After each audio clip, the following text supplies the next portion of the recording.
Hi Team Chem.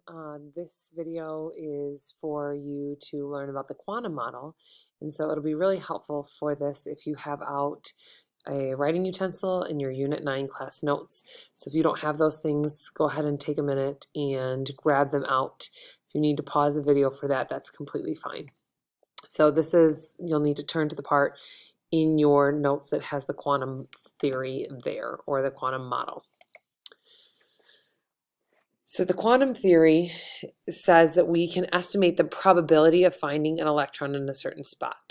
We can't necessarily know exactly where an electron is because they move so fast, they're so small, and they just keep going. So there are 4 quantum numbers that help us to kind of guess, educated guess as to where that electron is. And so the first quantum number is called the principal quantum number, and they use the letter N for that. And so the principal quantum number tells you how far the electron is from the nucleus. So the bigger the number, the further it is away from the nucleus. So this is based on the energy level of the electron, and it's based on the row on the periodic table. So when you did your electron configurations, like the very last thing that you wrote, so if you ended it with 4p5, it's in like the 4th energy level because it's in row 4 on the periodic table. So it's kind of neat that we can use a periodic table to estimate what those quantum numbers are. So the principal quantum number tells us how far the electron is from the nucleus.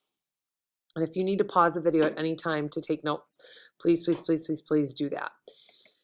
So each energy level has a different maximum number of electrons in each level, which makes sense because when you think about it, the first energy level, all you had was 1s.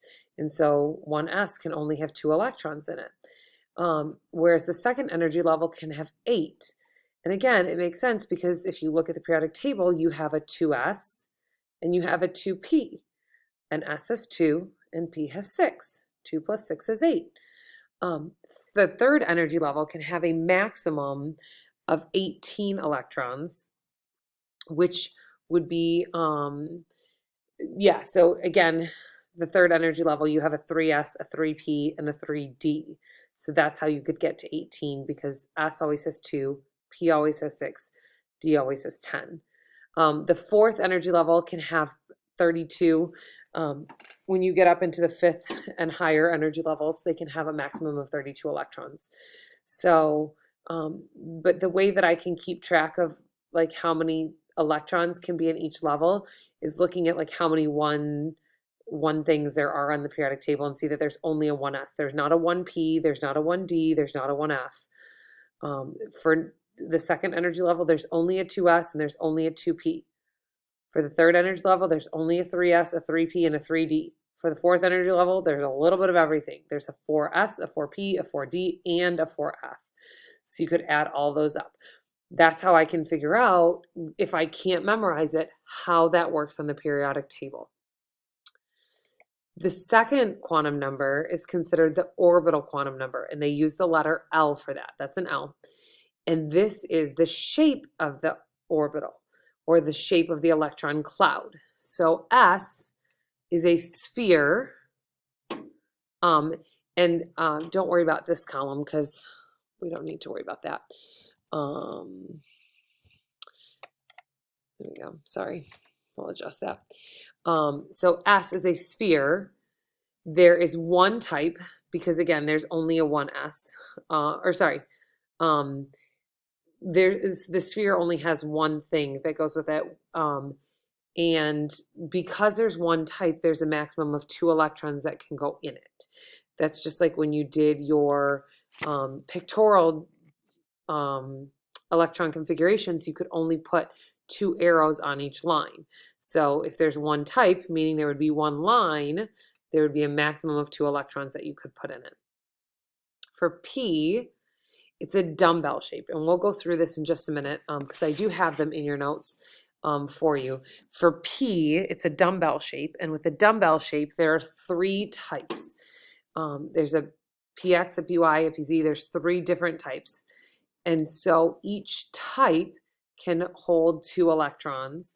So that 3 times 2 is 6, so there would be a maximum of 6 electrons in those p orbitals, which again makes sense when you think about your electron configurations, because you would have 3 possible lines, that's your 3 types, and then you could possibly put 6 arrows in them, and those 6 arrows would indicate electrons. D is a clover shaped, or that's the general shape that we call it.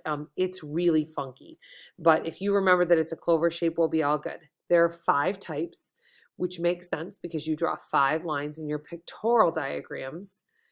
And with those 5, because you would have 5 lines, you could possibly draw up to 10 arrows in them, which would mean that you would have 10 electrons for them.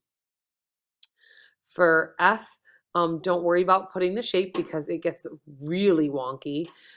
For the number of types, because you would draw 7 different lines in the pictorial, that would mean that there are 7 types of them. For the number of electrons, because there are 7 types, you could possibly draw up to 14 arrows, meaning that you would have 14 electrons in them. And then you don't have to worry about the G, H, J. They get, again, a little crazy. So there is a 1s orbital. So again, it talks about it being a sphere, so you can see it being a circle with that kind of nucleus at the middle taking up a really small amount of space in comparison to the whole thing. And then when we talk about like a p orbital and it being like a dumbbell, this is kind of, yeah, where you have the nucleus in the middle and then you have the 2 electron clouds on the outside. But realize that there are 3 p orbitals, and so they look a little different. So hold on one second. Let me show you what they look like when they're all together. So this is kind of like that idea of px again, dumbbell shaped, kind of looks like this. Py going in a different direction and pz going in a different direction than that. And then if you put them all together, this is the best way that they can come up with showing you a 3-dimensional shape of px, py, pz together. They're kind of space filling and they take up a whole lot more room than what it looks like.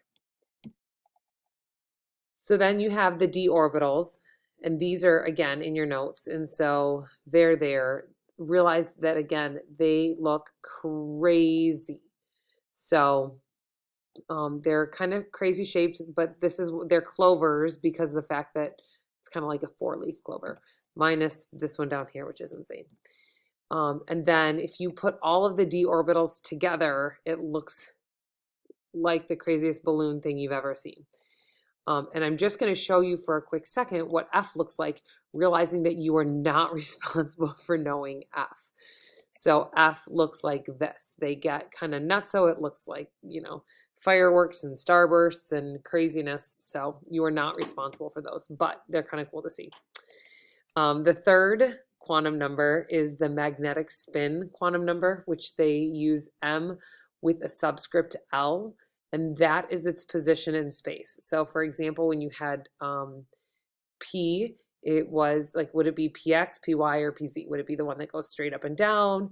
Would it, like on the y-axis, would it be the one that goes left and right like the x-axis, or would it be the y-axis or the z-axis where it comes straight at you? But it has to do with its position in space. The last one is the spin quantum number, which is the spin of the electrons. And we've already talked about the fact that electrons have to spin in opposite directions, so one going clockwise, one going counterclockwise. This is why you make sure that when you draw your pictorial electron configurations that you have one arrow going up and one arrow going down. Because again, when they're paired up, they have to be in opposite spins. So that's why you have that. Okay, there's one other part that I want to kind of talk about. And so you have this diagram in your notes. And so what this diagram means, and then we'll go back and kind of fill it in, is that this 1s would be the lowest energy level.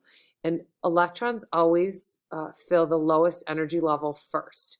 So it's going to fill 1s first because it's the lowest. Then if I go up in energy, I see that 2s would be next. So it would fill 2s. And then it would fill 2p. Okay, well, this makes sense because, I mean, when you think about your electron configuration so far, it's been 1s2, 2s2, 2p, 6 maybe. And then you go to 3s. Okay, well, 3s, 2, 3p, 6. Again, makes sense. This is where there's a shift. 4s is lower than 3d in energy, so it actually, that's why it fills 4s first. So it makes more sense kind of when you look at this, but realize that if you follow the periodic table and read it like you read a book, then you should be fine. So read your periodic table left to right, top to bottom. That should help a ton. So this goes back up into that space up above where it says, like, why do things happen the way they do? So electrons fill their lowest energy orbitals first, which are the ones that are closer to the nucleus before they fill higher energy level. Where there's a choice between orbitals of equal energy, they fill orbitals singly as far as possible, meaning like when you have the p's, you have to put one in each p before you go back and double them up. And you know that. So in that picture, they're shown at a slightly higher level than 4s. So it would for 3D, this is talking about it would fill 4s. So 4s orbital will fill first, followed by 3D, then 4p. Because I'll go back, don't worry. Lower energy, so lowest, like so after it fills all those, it would fill this. Then the next like lowest one would be this, and the highest one is this, so it would fill 4p last because it's all based on which one is the lowest energy level. So that should finish up those. So this is the end of the video. Thank you for watching. Please make sure you ask questions if you have them.